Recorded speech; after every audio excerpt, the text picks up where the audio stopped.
अयोध्येमध्ये प्रभू श्रीराम 500 वर्षांच्या प्रदीर्घ प्रतीक्षेनंतर आपल्या भव्य मंदिरामध्ये विराजमान झाले। संपूर्ण जगानं डोळे भरून तो सोहळा पाहिला। गरिबांनी आपल्या घामाची कमाई, श्रीमंतांनी आपल्या सोन्या चांदीचे भांडार श्रीरामाच्या चरणी अर्पण केले। पण याच श्रद्धेच्या आडून, याच आस्थेचा गैरफायदा घेऊन मंदिराच्या पैशाची, सोन्याची आणि जमिनीची लूट सुरू आहे। ज्या राम मंदिरासाठी लोकांनी सर्वस्व अर्पण केलेलं होतं, त्याच मंदिराच्या गाभाऱ्यातून, देणगीच्या खोलीतून आणि जमीन खरेदीतून कोट्यवधी रुपयांचा घोटाळा झालेला आहे। लोकांनी दान केलेला पैसा लुटलेला आहे मंदिर ट्रस्टनं।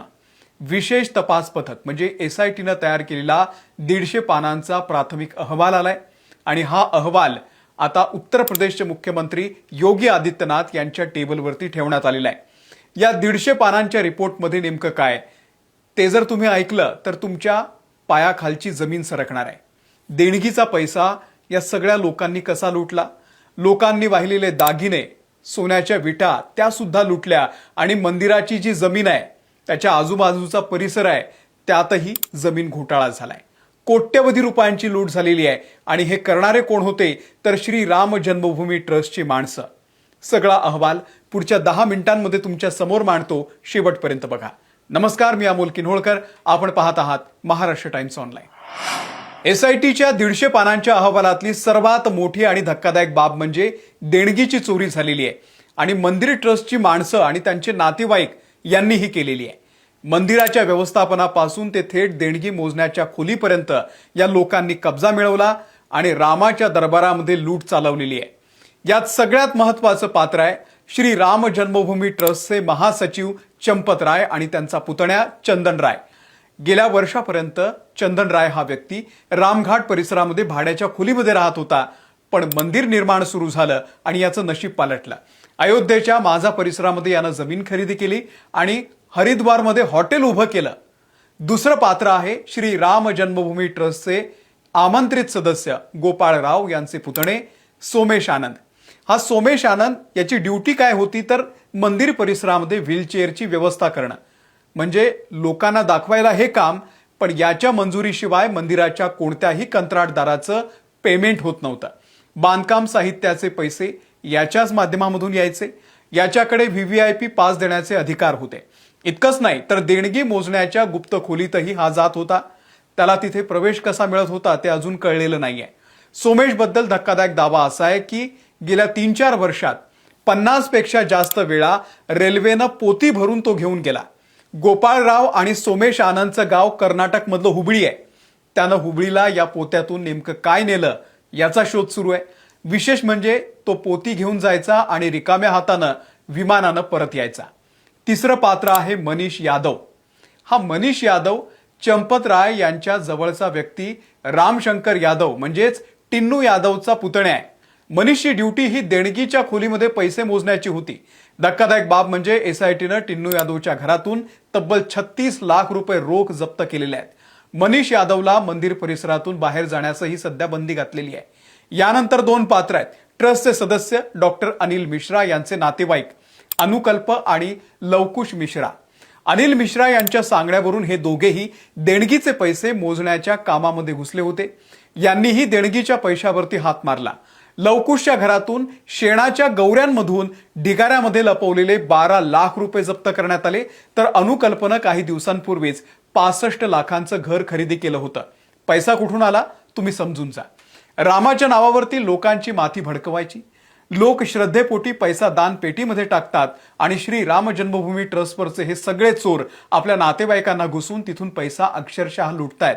बरे, यामध्ये बँकेचे अधिकारी सुद्धा सामील आहेत। रमेश चतुर्वेदी आणि गगनदीप सिंग हे 2 बँक कर्मचारी चंपत रायचे खास आहेत।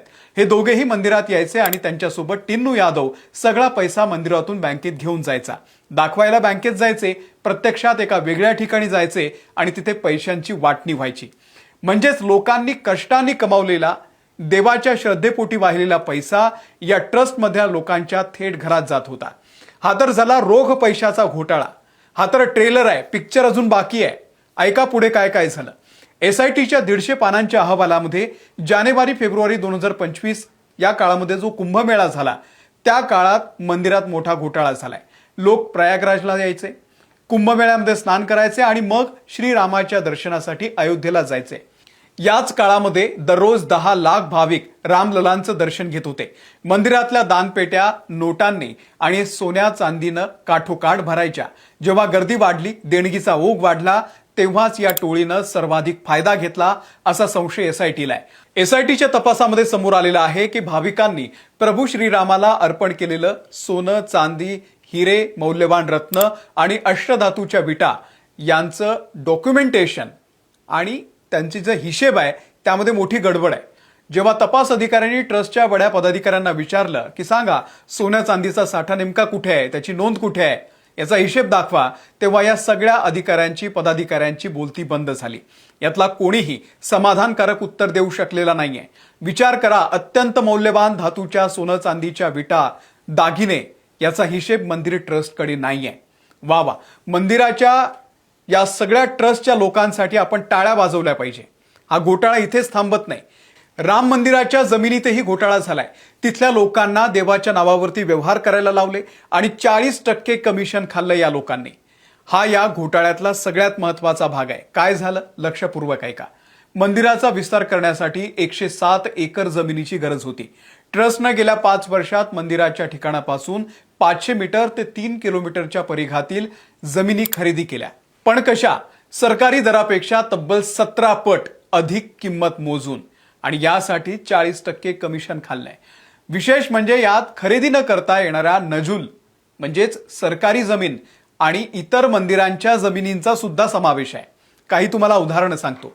मार्च 2021 मध्ये बाग बीजेसी येथील 3 एकर जमीन आधी कुसुम पाठक यांच्याकडून सुलतान अन्सारी आणि रवी मोहन यांनी 2 कोटींना खरेदी केली। बघा, 3 एकर 2 कोटीला खरेदी केली तिराईकानं, आणि खरेदीच्या 10 मिनिटांनंतर हीच जमीन चंपतराय यांनी तब्बल 18.5 कोटी रुपयांना खरेदी केली।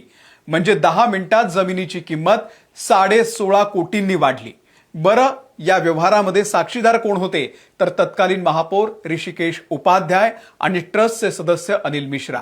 दुसरं उदाहरण बघा, एप्रिल 2024 मध्ये कोट रामचंद्र गावामध्ये 2 कोटी 92 लाख रुपये किमतीची सरकारी जमीन, ज्याला नजूल जमीन म्हणतात, ती खरेदी झाली 23 कोटी 61 लाख रुपयांना। नोव्हेंबर 2025 मध्ये तन्वी बन्सल यांच्याकडून 1 कोटी 73 लाख रुपये किमतीची जमीन 29 कोटी 67 लाख रुपयांना खरेदी केली। आलोक बन्सल यांच्याकडून 9 कोटींची जमीन 55 कोटी रुपयांना खरेदी करण्यात आली। हैबतपूर गावामध्ये गुरदे यांच्याकडून निवासी जमीन 9 कोटी 9 लाख रुपयांना खरेदी केली, ज्याची किंमत 2 कोटी 96 लाख रुपये होती। याच गावामध्ये राम आधार यांच्याकडून 7 कोटी 62 लाख रुपयांची जमीन खरेदी केली, ज्याची किंमत खरं तर 2.5 कोटी रुपये होती। जुलै 2025 मध्ये मंदिरापासून 500 मीटर अंतरावरती परिवहन महामंडळाची 3540 चौरस मीटर जमीन 6 कोटी 90 लाख रुपयांना खरेदी केली। ऑगस्ट 2025 मध्ये हैबतपूर येथे शिवपूजन यांच्याकडून शेत जमीन 6 कोटी 70 लाख रुपयांना खरेदी केली, ज्याची किंमत खरं तर 88 लाख रुपये। बाग बीजेसी भागातील बिगर शेती जमीन 6.5 कोटी रुपयांना खरेदी केली, ज्याची किंमत 2 कोटी रुपये। ही जागा मंदिरापासून 1 किलोमीटर अंतरावरती आहे। अशा अनेक जमिनींचे व्यवहार झाले। कमी किमतीमध्ये भलताच माणूस विकत घ्यायचा आणि काही मिनिटात तो मंदिर ट्रस्टला 10 ते 20 पट अधिक किमतीनं विकायचा। फक्त जमीनच नाही तर मंदिर उभारणीसाठी लागणारे सिमेंट, विटा आणि इतर बांधकाम साहित्याच्या खरेदीमध्ये 40% कमिशनखोरी झाल्याची बाब सुद्धा एसआयटीच्या तपासामध्ये समोर आलेली आहे। विचार करा, मंदिराच्या प्रत्येक विटेमधून 40% हिस्सा कंत्राटदार आणि दलालांच्या खिशात जात होता। हा अहवाल समोर आल्यानंतर राजकीय नेत्यांच्या प्रतिक्रिया सुद्धा समोर आलेल्या आहेत। समाजवादी पक्षाचे अध्यक्ष अखिलेश यादव यांनी ट्विट करून एसआयटीनं हे सुनिश्चित करावं की हा तपास अहवाल जो आहे तो चोरीला जाणार नाही। पुरावे नष्ट करण्यासाठी आणि हा तामझाम करण्यासाठी मुदत वाढवून दिली जातीये, असा देखील आरोप त्यांनी केलेला आहे।